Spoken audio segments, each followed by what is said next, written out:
anyone know the story of Abraham? Yes, Father Abraham, but that's not the full story. Okay, I need to call up, in fact, let me call Papa, because he's a good Abraham. Can you please come here? Just very quickly, come here. Can you run? We are waiting for you. Run. Okay, so I want you to imagine, let's make this a modern day story. You need to run. That's not running. Sure. Okay. I want you to imagine this is modern day Abraham. Okay? He's living with his sons in a place called poverty. I'm just kidding. I want you to imagine now, he's sitting there, he's comfortable. Life is good. So do you want to take a seat? Can we have a chair? Can you bring us a bar stool from somewhere? Let's name the place somewhere. Okay. But you guys need to run. We need a chair very quickly. Can we also get McFlurries? McFlurries, anyone? McFlurries? We're waiting. Oh, okay, sorry. But you guys did well. Well done. All right. Life is good. Look like life is good. Sure, that's a terrible illustration. Okay, life is good for Abraham. I'm trying to mix his name, but it's not going to work. And next minute, I want you to imagine someone comes up to me and goes, dude, I want you to go to Durban. I've paid the ticket. You're going to catch the bus at 5. Just go.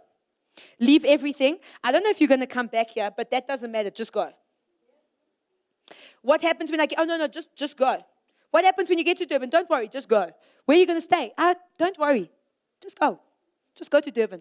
Don't worry, I've paid the ticket. Just go. How many of you would go? You would go. Without not knowing what's going to happen, you would go. You would go. Okay, this is why he's Abraham. Now, I want you to picture this scenario, right? He is married. He is happy. He's enjoying life. And now God says to him, what's up, Abraham? And Abraham's like, hey. And he's like, Abraham, I want you to just pack your stuff. Just pack everything. Don't leave anything behind. Kiss your father goodbye. Say goodbye to everyone. Have a final farewell with your friends. And just start walking. I must just start walking. Yeah, just start walking. Don't worry. I'll show you along the way, but just start walking. So I'm packing and I'm walking where? Exactly. Did you notice that in the Bible, Abraham doesn't really question God that much?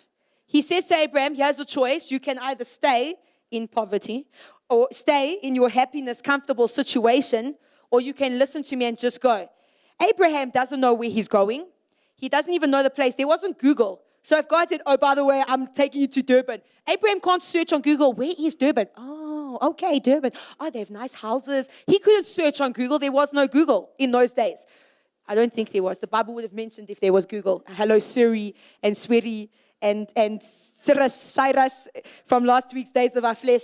But he couldn't search where he was going. And God, he has a wife and he has a whole lot of servants. And now he must just pack up and leave. Now, I don't know if you realize, in today's day and age, you would just have bags, but they'd be very heavy, okay? In those days, you would take your cattle, your cows. You would take the lobola. You would take the sheep. You would take the wheelbarrows. You would take everything that belonged to you because that was your money, everything. Now, we recently went to Cape Town, and when we were coming back, they told us, no, you have to pay something like 250 extra for your luggage. And we were like, so we are going to waste money on 250 rand of luggage. Why?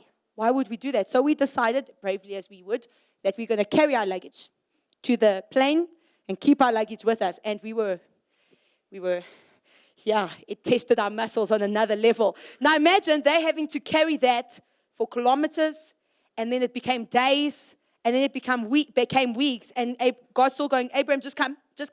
And Abraham's going, but where am I going? And he's like, just come. But I don't know. He said, just come. So I'm really tired. These bags are heavy. Just come, Abraham. Just come. Let's go. Where am I going? Just come. Why are you asking so many questions? Just come. That is what he did with Abraham. Thank you, Abraham. Papa, whoever you are. Poverty. All right. Now, that's the example of Abraham. Now, when you guys think of Abraham, you guys think of the father of nations. You think of the guy who at 100 years old, where his body was falling apart, still had a child. You think of the guy who was married to one of the most beautiful women in the world, where she was so beautiful, even at the age of 80, the king still wanted to marry her. And he had to lie and say, no, it's my sister, because he was scared they would kill him for his wife because she was that beautiful. That's what we think of when we hear Abraham. But let me tell you guys something. When Abraham started, he started as a nobody. He started as a guy who was living a nice, comfortable, normal life. And next moment, God one day says, Abraham, come, let's go. Where are we going? Just come. Pack everything. Let's go. Am I ever going to come back? Am I ever going to see my father? Just come. Doesn't matter. Let's go. Okay? And then he gets a son after waiting 25 years for a son. And, he loves his son. They play soccer together. A pointless sport, but it doesn't matter. And they watch, because there wasn't TV, they watch the waves move in and out. They watch the stars. They play some sort of games that we don't know of because we don't probably have those games. Or maybe we do. Maybe they invented Uno. Or maybe they invented 30 seconds. How many stars are there? Or whatever. I don't know. But 15 years later, after this son Isaac is born, God comes to Abraham and says, yo, Abraham, it's me again. And Abraham's like, what's up, Lord? And he's like, okay, you know that son that you've been waiting 25 years for? I want you to take him and kill him. Sorry, God, I think I haven't bathed properly. Just hold on. Can I just go clean and then, yeah, Abraham, I want you to take Isaac and I want you to kill him. Do you know that Abraham doesn't even question God once? He just goes, okay, Lord. Okay, Isaac, come. I can't even imagine how awkward that breakfast was. Ching, ching, and then Abraham's like, this will be our last meal together. And Sarah's probably, and he's like, Sarah, keep it together. He's like, sorry. And like Isaac's looking around like, what's going on? Father, what's happening? Nothing. Oh, okay, Father. And like it's just awkward because they know this is the final day before they sacrifice their son. The one they've been waiting for 25 years. I mean, 25 years is not a long time. You can make more 25 years and have lots of more kids at the age of 100. And I don't know what he says to Isaac, but they get to the top of the mountain. Isaac's like, so where's the sacrifice? Because he sees his father building this nice altar. He's like, so what are we putting on it? And Abraham's like, don't worry, God will provide. He's like, oh, okay. And he helps his father build his own deathbed. It's like helping someone. It's like helping someone who hates you dig your grave just before they shoot you into the grave. You know what I'm saying? And so they prepare the altar. And you know what's weird? The Bible doesn't say that Isaac struggled. Like, Abraham doesn't go, get on your son. He's like, no, Father, why are you doing this to me? I hate you. Curse your Lord. You don't see Isaac doing that. It's so weird. It's like Isaac just lay there. He probably even crossed his arms and said, Father, tie me, Father, it's my time. And it's like Isaac went along with it. So I still want to know, what did Abraham say? Like, you are going to go to Jesus now. I don't know. But I want to figure out what he said because Isaac never fought. Isaac just lay there and like, Father, tie me. I loved you while it lasted, Father. Just know that was the best breakfast. Tell Mom. She made the best eggs she's ever made. I will miss them. Well, I won't because I'll be dead, but I'll miss them. And Abraham doesn't question God like, sorry, Isaac, I just need a minute. Just stay there tied. God, I don't understand. He doesn't go and now question God like, you gave me the son. You gave me hope. Why are you taking my son away? He doesn't question God. He just does what God says. Just kill your son. Okay? Now, I'm not saying go and kill people. Please. You will curse yourself for eternity. Don't do that. But God was testing. He was giving an example of what would happen to Jesus. Okay? And he doesn't question God. And as he's about to lift the knife, I don't know what Isaac was doing. He was either going, I can't watch this thing come towards you. I don't know. Or maybe he was thinking like, wow, it's so shiny. I don't know. I really don't know. But as he's about to stab him, God says, wait, Abraham, I know that you love me. And it was just a test of Abraham's heart. And here's the weird thing. Abraham never once questioned God or blamed God, even though he had no idea what God was saying or asking. He never questioned God or stopped believing in God. Let's take a look at a guy named Moses. He was a stutterer. Okay, he stuttered. Can we just please make sure that no one walks out? There was someone that just walked out. Please can we make sure no one else walks out? Okay, we stay seated. It's not going to be long. And if you're on your phones and I see you on your phone, I will come and fetch your phone and I will use you as an example on our stage. How's that? Because I can see some of you on stage, on your phone. So see, some of you are on stage. I see it in the future. I'm just kidding. I want you to look at Moses. He's a prince.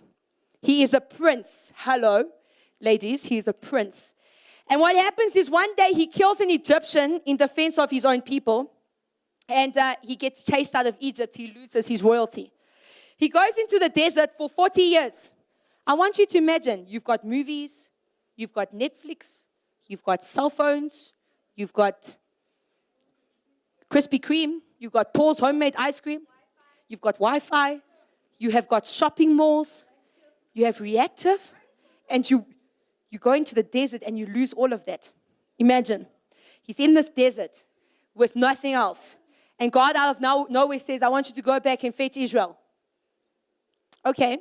He argued with God a bit, but God, I stutter. And no, God says, just go. I'll lead you. He takes the people out of Israel. I want you to picture this because we just know the story like, but we know how it ends. No, I want you to picture yourself in the story.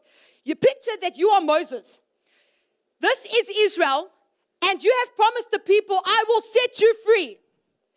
And then you guys stop at a sea, and you don't have to get across, and you're like, wow, I suppose this is as far as the freeing goes. Guys, turn back, let's go. Like, because he stopped, he can't get anywhere, and behind them, they can't even turn back because they have been surrounded by the Egyptians who want to kill them. Now, Moses doesn't know what to do. He doesn't know what's going on. It's not like God gave him visions like, whoa, we will get to Jericho. He doesn't see any of that. He just sees now. Sure. Please switch your phones off, or I will switch them off for you. Yeah, I'm going to call them on stage. Don't worry. But just listen. Shh, guys, it's not that funny, I promise you. It's really not that funny. Everyone listen. Everybody listen. At the back, listen. He doesn't know what to do.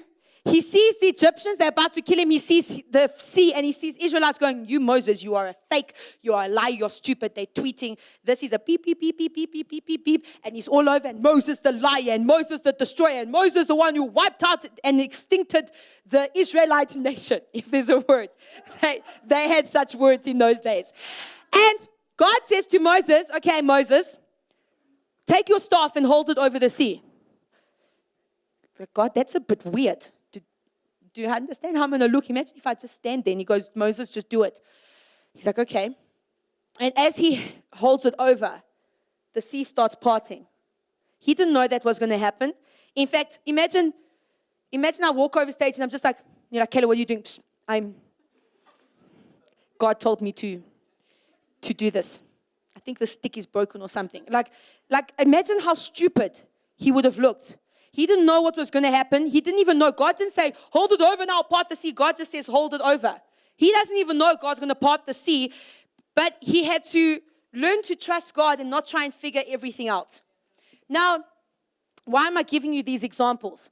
Because we know the stories of Moses and Abraham. We know them well. We think, oh, yeah, it's the guy that saved Israel. Oh, yeah, it's the guy that...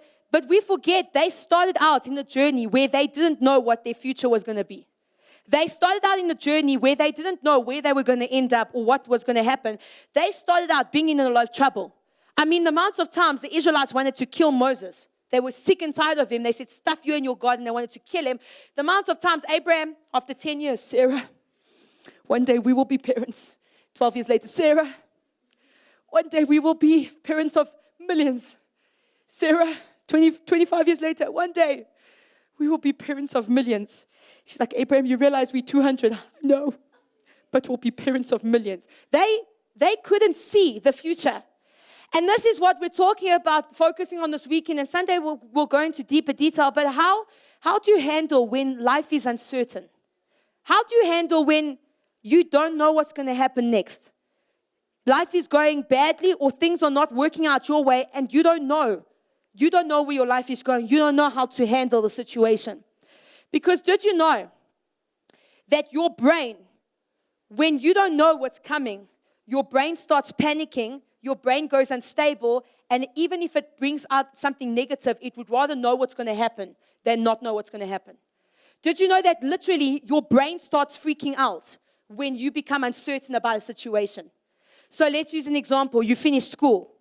Now your brain is freaking out. Oh my word, I've just left school. Oh my word, it's an uncertain place. I don't know if I'm going to get a job. I don't know what to do. And you start panicking because now it's an uncertain area in your life. You don't know what's going to happen. You've just gone through a breakup and now it's an uncertain area. Now you're like, okay, what do I do? I don't know. I'm so used to being with them. I don't know. And now you start panicking because you've entered an unknown place that you didn't expect to be in. Does it all make sense to you guys? Because how many of us agree we want to be in control of our lives? Don't tell me what to do. I'm my own boss. Really? Okay, so did you ask your father to die at that age? Are you in control of your life, really? Did you ask to fail that exam? Are you really in control of your life? Did you ask to get sick? Did you ask to get betrayed? Really? Are you really in control of your life? Because here's the scary thing is the more you think you're in control, the less control you have. The more you try and control your life, the less of a hold you'll have on your life. Because here's the facts of the matter. You can't control your life whether you like it or not. You will never be able to predict your future. You will never know what's coming. And you can't control your life. So if you're trying, you're fighting a battle you're going to lose. And here's the problem. Especially as young people, we're young, we think we're going to live forever.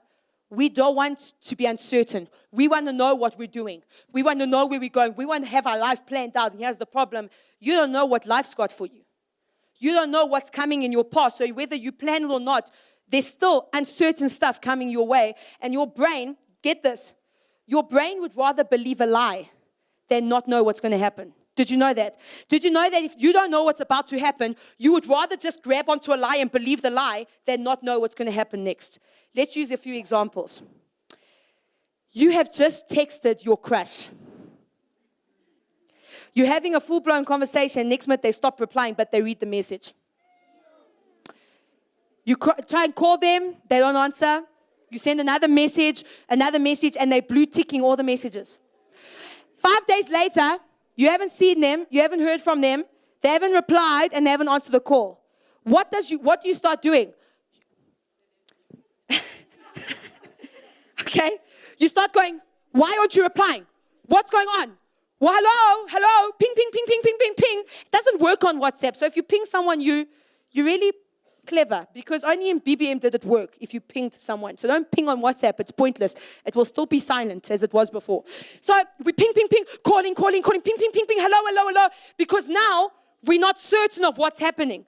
Now we thought this person liked us, but oh, wait, maybe they don't. Now, why are they not replying? What's going on? Do they like someone else? Did I make them angry? Now, we lose control. Our brain starts going unstable. We start panicking because we're no longer in control of the situation. Right?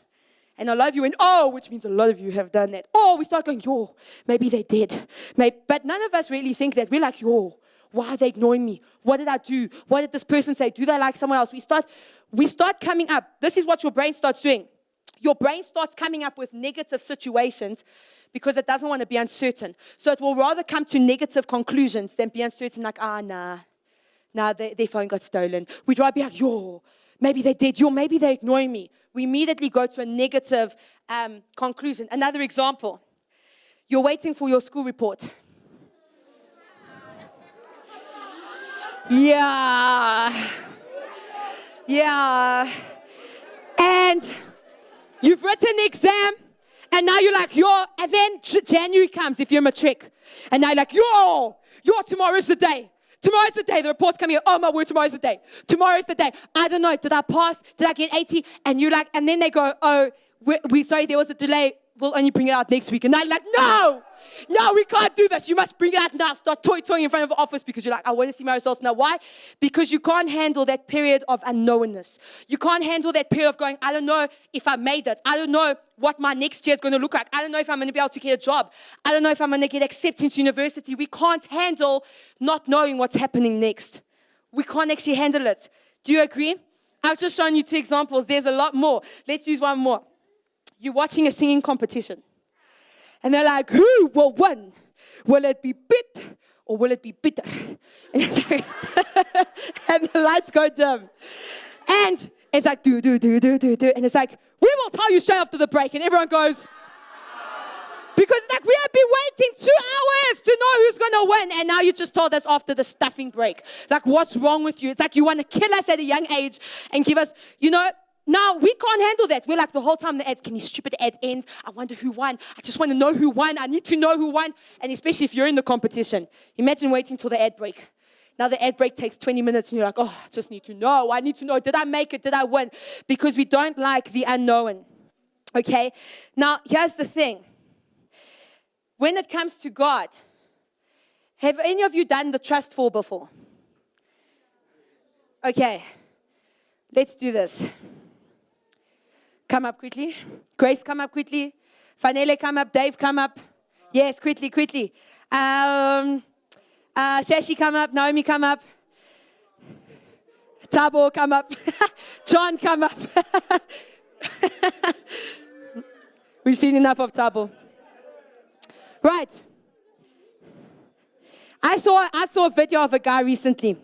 He literally would run to people. He wouldn't even give them warning. He'd run to them and go, trust fall. And he would just fall. And I'm like, dude, like you're asking to die. And then one day the trust fall. And his mom was like, no, this is a hot stove. Like she had to stop him in midair. So now let's see how easily, welcome to the game show of Trust Fall. Let's see how easily you guys trust one another. Do you have each other's backs? Well, we'll find out now. If one of you get paralyzed or disabled in the process, please note that T's and C's apply. We will not be held responsible. Okay. So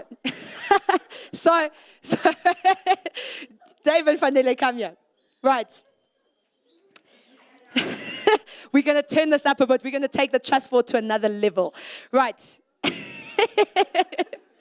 They're panicking. Can you zoom in on their faces? Zoom in. Active TV viewers need to see this.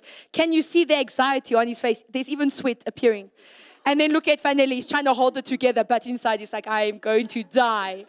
Okay. Now, did you zoom in on their faces? Can I just get a thumbs up? Did you zoom in? Is that a thumb? Thank you. Right. Now, this is what we're going to do. Dave, you're going to stand here. Fanele, you are... Jackie's already panicking. You are going to do this. You're going to do this cool walk. And suddenly I know where you're going to shout, trust fall, and you're going to fall. You're not allowed to catch yourself. If you do, you are disqualified. Whoever does the best trust fall, I will personally buy a chocolate. Okay, let's do that. Inspiration, right? Right. Now, right. You must do a cool walk. Don't give him a heads up. Don't look at him. Don't warn him. You're just going to walk and go, trust fall. And you're just going to tuck yourself. And you hopefully, you don't drop him. If you drop him, you don't get the chocolate. Right, here we go. 1, 2, 3.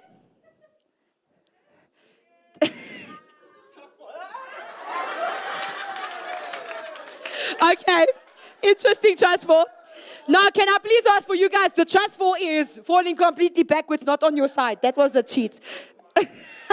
Right, come forward. Right, you are going to catch, now you're going to run. You're going to do like a skipping, running thing and then go, trust fall, and just chuck yourself. All right, come Grace, let's go. Stand there. Right, 1, 2, 3.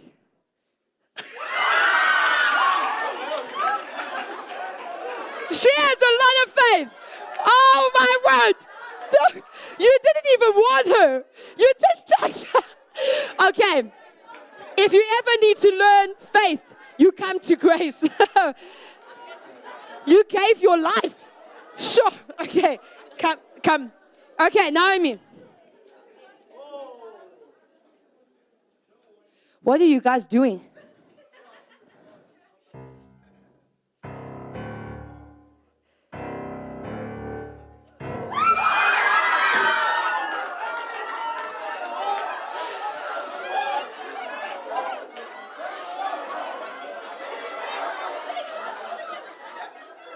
Okay. Right. Are you fine? Yeah, you know what? You guys need to shout trustful. Like, you're lucky she caught you. Can we try that again with trustful? Can you shout trustful? Can I ask why you guys hid? Okay, know what? Let's not try that again. That's okay. Right. Are you guys fine? Are you fine? Okay. Oh, okay. Right. Can we give them a hand? Can we give them a hand? You guys will all get chocolates. Well done. Are you guys fine?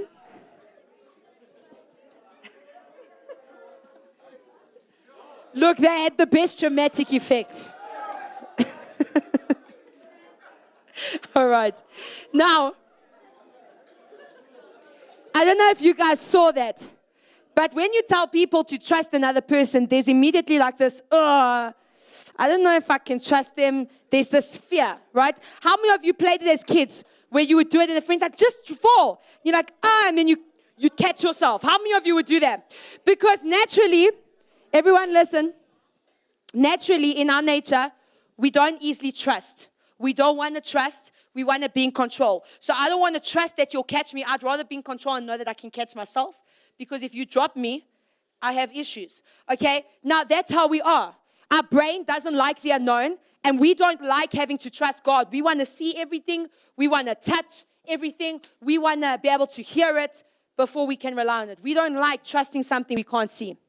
So God says, trust me about your future. And I'm like, but God, but I can't see the future you have. I can't see. I just see nothing. How am I supposed to trust you? I see nothing. God's like, just trust me. And he's going, trustful. And I'm like, okay, God, trustful. 1, 2, God, I've got to go wash the dishes. Can we do this a bit? We keep finding excuses why we can't trust God. But here's the problem. Because we will all reach this at some point in our lives. What happens when you have nothing else to turn to? Because we get there. Someone dies in your family unexpectedly and it really hits you. You get a breakup that really hurts you and you didn't see it coming. You fail at school.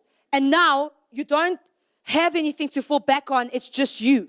And you don't know who to talk to about it. You can't really open up to anyone and it's just you. And God's going, well, now, will you actually do it trustful and trust me? Or will you still trying to do it by yourself? But then your life will always stay like this. You'll always be hit unexpectedly. Your life will always be miserable because you'll never see the future coming. But here's what God's saying. He says, I see the future coming. I know what's in your future. So if you will just trustful, you're planning to do this. But I see, oh no, okay, there's something that's about to collapse there. Kayla, if you go there, it's going to collapse. Kayla, if you go with those people, there's going to be this. He sees the future and we're going, but God, I'm so scared. I can't trust you. He's going, but I created you. Why can't you trust you? I made sure that you came out of the womb properly. I don't know if you realize this. For a woman to give birth is very painful. But did you know it is more painful for the baby? Did you know that the birth experience for a baby is more painful? Their head, I don't know if you've ever seen a newborn's head. This is just some extra knowledge. If you've seen a newborn's head, there's a hole that they say you can't press because that part of the head is extremely sensitive. Guys at the back, if I come there, I can see you guys, and this is not cool. Come on, you guys are better than this. If you press on that part, you could end up causing brain damage in the baby or some more damage because it's very sensitive there. The reason why there is that hole there is, did you know that when a baby comes out the womb, the bones of the head are not fully sealed? So when the baby comes out the womb, to fit through, the baby's head squashes together and then comes back apart. Literally, that's the pain. I want you to imagine someone taking your head coming in and then going out again. Literally, the head goes like that. And then only afterwards do the bones start becoming solid for the birth experience. For the baby, it is a more painful thing. And it's a very dangerous procedure. I mean, the amount of babies where the umbilical cord gets stuck around the neck and stuff like that. And yet God made sure that you made it through that whole process. He made sure that today, even though you are full of nonsense, He made sure that today you would make it, that you would be alive because He has plans for you. And He's going, if I created you, I was like, okay, we'll give them this type of hair. Okay, we'll make their nose this shape. And there's nothing wrong with your nose. It's perfect the way it is. Stop being bothered by what people say. Okay, this body shape, this type of sounding voice. Let's give him this. Let's give her that. Let's put talent in this. And He took all that care to put that in you. Are you telling me He's going to drop you? And if you're saying, because I've had a lot of people saying this, and at one point I said, but you know what, God's already dropped me. No. you probably never did a trust fall. You probably just ran and tried to be in control from the start. So you were like, no, God, I'm fine. You did your own thing, and then you get here and you're like, God, how could you? And God's like, but I asked you to trust fall, and you went the opposite direction. Why are you blaming me? I never did that to you. You chose to go that direction. Most of the time, the pain we go through, we have caused because we refused to trust God. We made our own plans. And we wanted to be in control because we panicked because, oh my word, we're not in control. We don't know what's going to happen, so let's just hustle. And God's going, why? You need to learn to enjoy the buffering. You know when Wi-Fi starts buffering, you're watching that cool video on YouTube and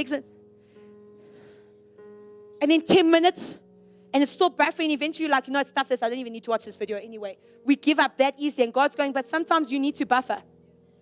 Sometimes you're going to need to wait a bit. And you stop trying to panic and go, no, I need to get to faster Wi-Fi. Just learn to trust me. He's not a macaroni and cheese microwave type of God. We're like, beep, this is, okay, there we go. Beep, okay, this is. Sometimes he's going, you need to wait.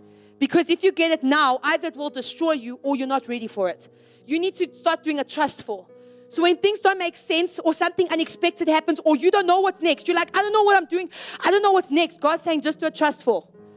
Don't do your own thing because you will hurt yourself and you'll go through extra lessons and extra pain that I don't want you to go through. I see your future. I'm in your future. Even though you don't know what's going on, I know what's going on. So do a trust fall because I won't drop you. I will never drop you. I will never let you down. I will never do anything to you that will disappoint you. In fact, even something that people do to you that is terrible, I will take what they did and I will bring something good out of it. But you've got to trust me. You've got to do a trust fall. Because if you don't and you choose to go your own way, that's fine. I'll let you. God's a gentleman. God's not going to force you to make the right choices. He's not going to be like, no, come back. No, you have to. No, I will not let you. He won't. If you go God's stuff, your plan, he'll go, cool. I love you that much that if you don't want my plan, if you don't trust me, I'll let you not trust me. I'll let you go and take the wrong direction because he's a gentleman. He's not going to force you to trust him. He's not going to force you to make the right decisions. He's saying, my child, my daughter, my boy, my prince, my princess, I have a plan for you that is so incredible. You can't even fathom what I have for you. But if you choose not to take my plan, if you choose not to trust fall on me, I'll have to give up my plan for you and I'll have to give it to someone else. And that's like, oh, do I really want God to give my dreams to someone else? Do I really? Because we act like we do until we're like, but that was supposed to be me. And God's like, yeah, I wish you had listened to me. I wish you had trusted me. None of us want mediocre lives. If I asked you, where do you want to stay? None of you would say, I want to stay in a place where there are nice big rats that are the size of babies. None of you say, I want to stay in a house where there's like leaks so that when there's rain, there's like beautiful waterfalls coming to the roof. None of you say that. None of you say that you want to stay in a place where in winter it's so freezing cold, you can't even do anything. You guys dream of staying in beautiful areas and beautiful places. None of you dream of a mediocre relationship. You all want a dream relationship. That's why people search crazy stuff on Google about relationships. That's why people call in, I have a boyfriend and I want to know, what can I do to keep him? That's why we buy Muti, love potions. Because we want to be in control. No, let's be serious. There's people that do it. I know people who have told me they know people personally who have done it. Because we want to be in control. But none of us want mediocre lives. I mean, what type of relationship is it if the person's only with you by force? Because that's what a love person is. They don't really love you. You force them to love you. They're just like a pet. Honestly. And what happens when Satan decides, he's bored with you and he moves on and now the love potion doesn't work because Satan doesn't care about you. Demons don't care about you. They just want to grab you and get a hold of you. So none of us want mediocre relationships. We want relationships where you could be walking past Mr. or Mrs. Universe and your partner doesn't notice them because all they see is you. There was a story when my parents were engaged. They went to Sun City for the day, or I don't know why they were there, but Miss Universe was happening in Sun City. And so all of these gorgeous chicks in bikinis were walking past my dad and my mom. They were still engaged. And when she walked past them, she wasn't even panicking that my dad was looking at them because she knew he's only got eyes for me. He didn't even notice them, as beautiful as they were. And you all dream of that. But the decisions you're making, you're going to get the opposite. You're going to get what many of you hate your parents for. You're going to get broken marriages or messed up relationships, and your kids might even hate you because how could you make such a decision? How could you choose such a guy or girl who can't be faithful to you or is not, we go in the opposite direction. We don't want a mediocre life, but we're choosing jobs where, and many of you haven't got jobs yet, but one day, if you choose a job that pulls you away from church, you're choosing a mediocre life instead of trusting God to give you the best job in the world. We don't want to live average lives.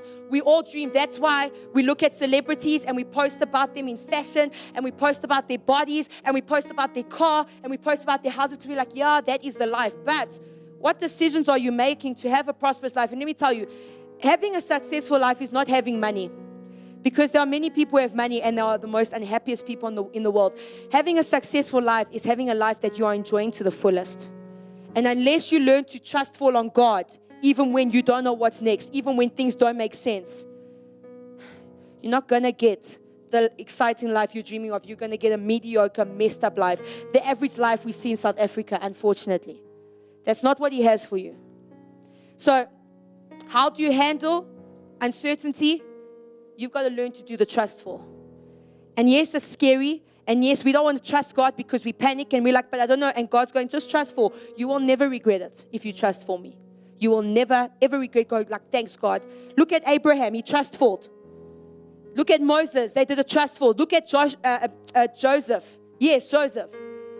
He gets thrown into prison for something he didn't do. He doesn't blame God. He just starts from scratch. He did a trustful. He carried on trusting God. God raised him up to being second in command of Egypt. He didn't see that coming. He just knew, I just need to trust God. So I don't know what's going on in your life, and there's probably lots of problems, and there's probably a lot of things you didn't expect or you didn't want. But if you stop trying to do things yourself and you start seeking God and you start trust falling on God, you'll be shocked at how He will take those situations and use them to benefit you. But the question is, are you going to do your own thing like you've been doing? Because we very easily do our own thing. Or are we going to start actually learning to just trust for, as scary as it is? God, I'm coming. I'm trustful. Are you actually going to just start depending on Him, get involved in church, get into a cell, actually start connecting with Him, and actually find out, God, okay, where am I going next? Just go there. Okay, God, why? It doesn't matter. Just go. Okay. This is uncomfortable. This is scary. I don't know what's next, but okay, let me just go. Let me not even think about it. Let me go. That's what we need to start doing.